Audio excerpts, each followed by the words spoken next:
Hey guys, what's up? I missed you, believe it or not. I wasn't feeling that well these past days, but I'm better right now, so I'm ready to start some DAC reviews, my favorite ones. So from tens of units that I'm testing on a yearly basis, the ones that had no flaws or very few cons can be counted by fingers on one hand. And I believe that SMSL VMV D2 is a DAC like that. VMV is of course part of their high-end line of converters, so this is something else entirely. And before I do this review, I just want to let you know that once I hit 10,000 subscribers, I'll be giving away a brand new SMSL SU9N DAC, the one without MQA, so please get subscribed. I'll be giving you more details about that giveaway in a different video. And until that happens, let's check it out. What's so interesting about the SMSL D2 that goes for $1,700. Let's go. When it comes to design, I have complained a lot about the past doings over and over again, but that is no longer the case, as no matter from what angle I'm looking at, D2 just screams high quality craftsmanship. SMSL put a higher accent on the tiniest details, so it doesn't use a simplified metal case anymore. This is a full metal jacket that is wrapping it entirely, carved from a single block of aluminum. There is just a single metal plate attached underneath, making it the second unibody design of SMSL. You can place it directly on your table, or you can add 4 metal spikes by screwing them in with your bare hands. They added 4 metal discs with inlays, pulled to one small point of contact for maximum pressure to the underlying surface, which eliminates micro vibrations coming from its electronics. As for controls, you'll find input and output selector buttons and a volume wheel that can work as a menu navigator. On its back, all the nicer digital inputs are present as USB, I2S, AAC, optical, coaxial. There is an external clock input, that's quite interesting, and there's a Bluetooth antenna socket. It offers a pair of RCA and XLR outputs that are volume controllable or fixed. As for tech inside it, SMSL added an IEC filter that conditions the incoming AC voltage. A filtering stage follows, and then a huge surprise: 2 audio-grade transformers from Noratel, a separate one for its analog and digital sections, and you really don't see that very often. Its digital processing is made by a flagship and out-of-print AK4499 DAC chip. This is their best and most premium converter. Sadly, AKM technology are no longer making it, transforming D2 into a limited edition unit. SMSL used higher grade acrysilicon femtosecond clocks compared to the ones found on D1se. There is a much better Bluetooth receiver that supports better codecs as LDAC and UAT. There is a full MQA decoder inside and the best audio grade capacitors money can buy. All in all, SMSL used highest grade components to anything they've done before, and I'm expecting some great things coming out of it. So what are you waiting for? Let's hit some eardrums. Sound-wise, I don't see a lot of compromises made with this one, so SMSL wasn't greedy this time around. They put a much higher accent on component selection, so believe it or not, there is really high quality components inside, so one of the best capacitors, one of the best transformers, slightly nicer output stage, and of course that makes the wall sound quite different. So D2 to me sounds like the most lifelike and organic sounding DAC from the house of SMSL. I've tried most, if not really all, DACs made by SMSL, and this one is easily the most organic and lifelike sounding unit out of them all. So there is as much sub-bass definition, there is as much mid-range presence, there is treble going up top, everything is really very crisp, very clean, very detailed. But what's more interesting is that the sound isn't hitting a barrier anymore, so it's bigger, it's fuller, it's denser somehow. Everything felt like a holographic experience, like a 3D sound. And I felt that not only in my loudspeaker setup, but also in my headphone setup.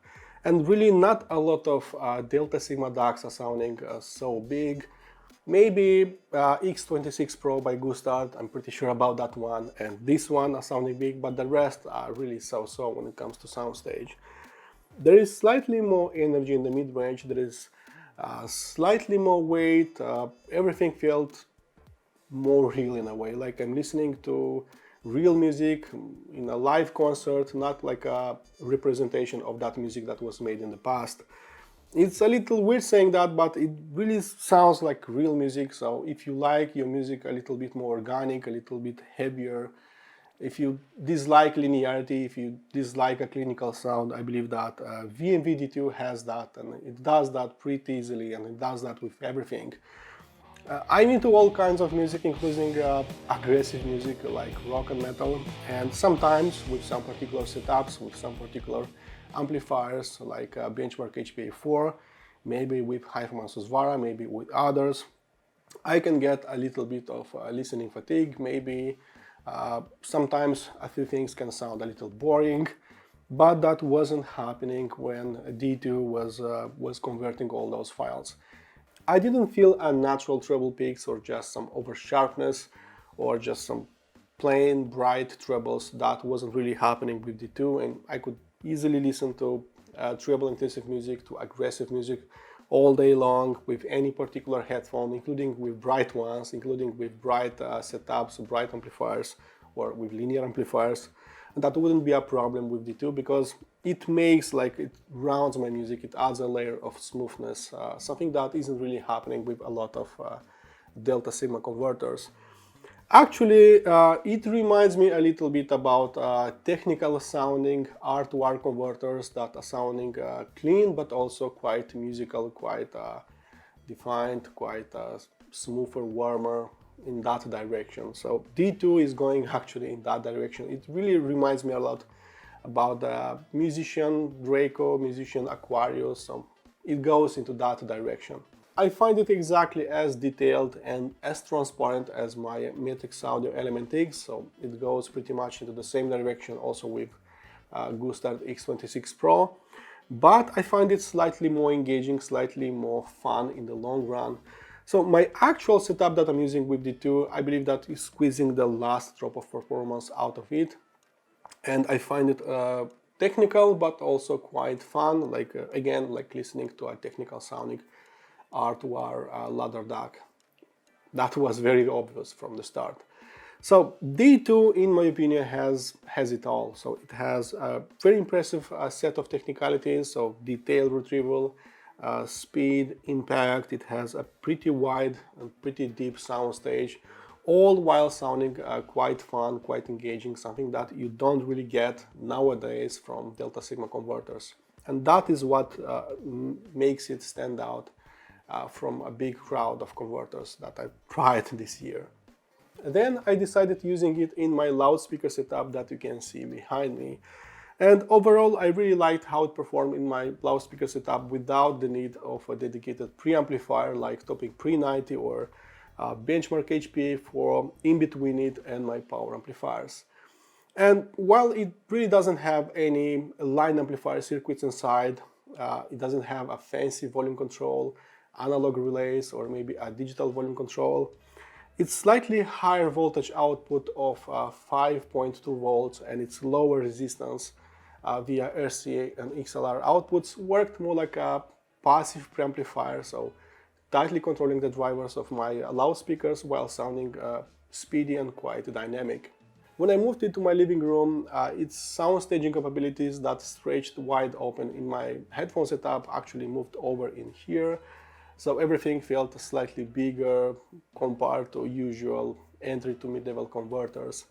And of course, it added a little bit of its own character into the mix. So this is not a linear sounding DAC. This is adding a little bit of smoothness, a little bit of organic matter. It really reminds me about the Gold Note DS10 Plus because they really share a lot of things in common. They have a lot of things. It sounds very similar to that one. Unsurprisingly, after adding a dedicated preamplifier like Benchmark HPA4 didn't change the sound as much as I have perceived. I was getting the same natural performance, I was getting the same powerful bass notes, the same liquid mid-range, plus an inoffensive treble delivery, so again I could listen to music in my living room for hours and hours at no end without any kind of listening fatigue. Moving on to detail retrieval, As it was the case with its smaller sibling, VMV D1se, I believe that D2 brings them forward quite naturally without adding an over-sharpness filter on top. So I've listened again to my old rock tunes that have a lot of grain, a lot of mastering errors, and all that wasn't really offensive to me, so it wasn't really bothering to me. This one is, in my opinion, a brutally honest sounding DAC, but it would never rise the brightness to some alarming levels. And of course, thanks to its fullness and to its richness and lifelike approach to music reproduction, I'm not only hearing all those tiniest details, but I'm also feeling them playful around my room, and that was very apparent. Everyone likes discovering new things hidden in their tracks, and of course, I'm always liking hearing that. I'm always on the hunt on new details that are buried deep in my tracks. And with D2 on my table, it wasn't really a challenge anymore. It was just shining a light on everything that was buried deep in my tracks. And this is exactly how a top-class converter should do just by default. And if you are crazy about micro details, tiny nuances on a micro scale, I believe that D2 can do that pretty easily. So be prepared hearing only the truth alone. And I'm pretty sure that the only limiting factors would be my upstream equipment, my amplifiers, my speakers, my headphones, but not the D2 right here. When it comes to transients, a big majority of IEM-based converters actually didn't impress me that much when it comes to speed, when it comes to decay, or just fast transients in a way. There was something that was slowing them down by a little, and just looking behind all my DAC reviews, I don't remember a single IEM-based unit that would pound with an incredible force, that will deliver much higher dynamics. That didn't happen. And obviously, SMSL knows about those limitations, and this is where some of the best transformers in the business, some of the best capacitors leaving a huge mark, because in my opinion, D2 wasn't limiting dynamics, it wasn't limiting transients, it was actually the opposite, so it was fast, impactful, and also punching sounding all the time. This unit just accelerates like a sports car and hits my eardrums like Mjolnir. And since transients are very, very important to me, I actually powering all my DACs with a passive power conditioner from Plixir Power, and that unit is called BAC 400. Lower quality sources benefited the most from such a passive conditioner, because it added a little bit of oomph, a little bit of rumble, some definition down low in the bass, and higher quality sources benefited less or not at all. And I'm very happy to report that with it or without it, D2 performed pretty much the same, so it was always very speedy, very dynamic, impactful, and I'm quite happy about that because you'll be experiencing absolutely the same what I'm hearing in my headphone or loudspeaker setup. When it comes to Soundstage, I must say that I know every single component that stays inside, so my expectancy level was very high, and I'm glad to report that it didn't disappoint at all. So I wasn't surprised hearing my music just flying around, going very smoothly, very easily, just hitting my body from different angles. It put a little bit more air in between the notes, so the air bubbles were bigger, the void spaces were bigger, so I could easily listen to individual sounds without too much trouble. When I've added an external DDC converter like Syncser SU6, I believe that it added a little bit more air in between the notes, so the leading edges were even sharper, so hearing all those notes, even in crowded music, was just very easy to do. And that was happening not only with loudspeakers, but also with headphones, which was quite interesting. It was always pushing me back just a little bit so I could look at a bigger picture. And when I've added a Traffomatic audio head-to-headphone amplifier and then a pair of open back headphones, it was like improving set headphones, like adding a little bit more air, like just improving their sound staging capabilities in a way. And I know that that is the job of the amplifier, but when I've changed this one with a lower grade DAC, I wasn't getting the same air travel, like everything shrinked a little bit. So again, I believe that D2 has quite an impressive soundstage, always sounds holographic, always sounds 3D, something that I'm not getting with a lot of converters of today. When it comes to noise floor, some 10 years ago, 15 years ago, USB DACs weren't really that clean sounding. It always added a little bit of hiss at higher volumes, a little bit of noise. But all the newest DACs, even those entry-level ones, doesn't have a problem like that anymore. So of course, adding a benchmark HPA4 and then some ultra-sensitive IEMs didn't increase the noise floor even at maximum volume. So all I've heard just was a noiseless performance of all my headphones, and the same can be said about in my loudspeaker setup. So going full power on my amplifiers didn't increase the noise floor. I wasn't hearing anything from those tweeters. And it shouldn't be a surprise because all the newest DACs, even cheaper ones, don't have a noise floor anymore, and that makes me quite happy. As for frequency response, its low-end delivery can be described as weighty, as a little bit emphasized, but never really shadowing the rest of the frequency response. So it was quite an exemplary DAC in terms of sub-bass delivery. It was easily reaching and maintaining those 20 Hz notes. And there aren't many Delta Sigma DACs that are quite impressive in this department in the bass, but I believe that D2 together with X26 Pro by Gustard are just leading the pack of Delta Sigma converters when it comes to bass delivery. Bass was slightly stronger, it was easily reaching those subsonic levels, but it never was overemphasized, so I was getting this feeling that this is how bass should be played and maintained. And if you love your bass unspoiled, clean, transparent, detailed, then this is pretty much it. This one stood out immediately as having a richer, smoother sounding mid-range. It was sweeter sounding in here, but I personally like that effect because for me mid-range is the most important part of the frequency response, because most of the sounds are happening in this region, so everything that has to do with voices, string-based instruments, guitars, so on, all that felt slightly richer, slightly denser sounding. It pushed all that information a little bit forward, but in my case that worked as magic because I have a lot of linear sounding amplifiers, and of course it was helping me out a little bit, adding a little bit more soul into my music. So if you love a slightly sweeter presentation of your music, I believe that D2 will be just right to your alley. D2 transitions to lower treble region very smoothly, very gently, like putting butter on fresh toast. So you'll hear all those nuances, details, even in upper trebles pretty easily. So it was very defined, very textured, but it would never sound bright or just fatiguing in long listening sessions. So if you love your trebles textured, very clean, defined, but you don't want hearing a lot of brightness, you don't want to hear all that grain, it will easily do that, and that was pretty easy to spot with headphones, loudspeakers alike. I really like that I could listen even to louder music, some louder rock tunes that are filled with a lot of cymbals, trebles and all that, and I would never be forced to lower the volume of my tracks because it was never aggressive, it was never bothering to me. Bottom line is that it delivered a clean and detailed treble delivery without adding a digital glare or extra ringing on top.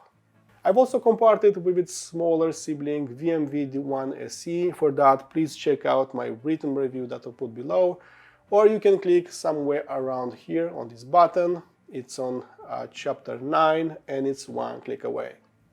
As for my conclusions, it will be a very simple one. I just decided swapping my Matrix Audio Element X with this one because it sounds pretty much as technical, as fast, as clean, as detailed, as impactful, but I found it slightly more organic, slightly more lifelike sounding, and that is exactly what I want to have right now in my setup. And I know that a lot of you are focusing your funds on new speakers, new headphones, new amplifiers, new cables and whatnot, and that is perfectly fine. But I want to remind you that everything that is happening in your setup starts with a DAC, and of course a good DAC would never limit dynamics, details and whatnot. Everything starts with here, so a good DAC still makes quite a big difference in a revealing setup. And that is precisely why I decided just awarding a gold award for the VMV D2, because it has all of that combined and it really has pretty no flaws to me, no cons to me, so it sounds really amazing. Alright guys, this is pretty much it. My longer in-depth review can be found on my website. In case you want to support this channel, please subscribe to it, and as usual, listen to my music. Be positive and I'll see you next time. Cheers!